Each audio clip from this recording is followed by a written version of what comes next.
And Manogya Lohewal now joining us live from Burdwan. Manogya, the NIA and the NSG has in fact widened its probe. If you can just give us an idea of what the situation is on ground. And we understand that the NIA and the NSG are in fact camping at the madrasas.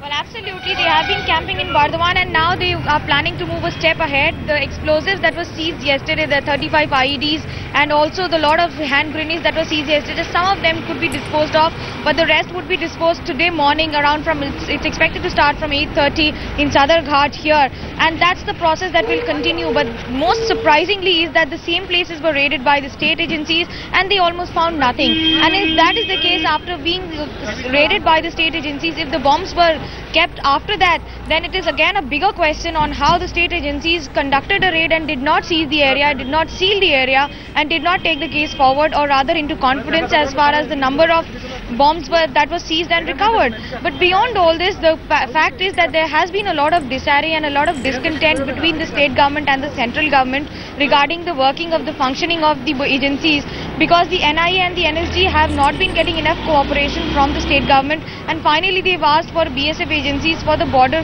functioning, and that's the reason why they will be working mostly with the central agencies during the seizures and also conducting the raids, besides just a little bit of help from the state government for the procedure.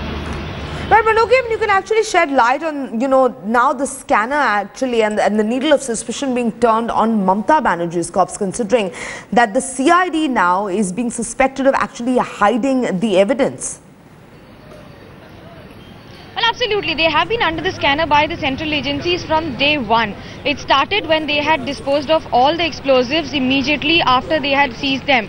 It's not only about consideration of whether the explosives were to be disposed of immediately because of their very, very hazardous nature, but also the fact that they should have kept enough evidence and adequate reasons to be disposed of, which was not there available with the CID. And most surprisingly was that the CID had not taken into confidence the senior authorities except for the DGP of the state, where the state government was kept precisely in dark as far as the disposing of was concerned. And then the central agencies were not informed on what was the kind of procedure followed by them, and that's the reason why the difference is.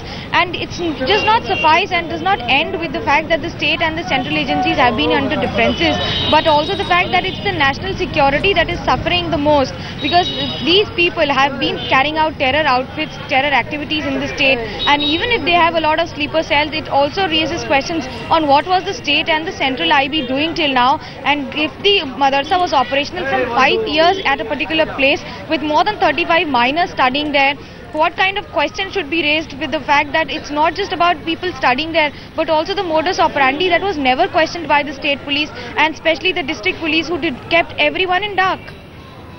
Absolutely, Manogya Lohewal, thank you so much for bringing us that update. We'll continue tracking the story as it further develops.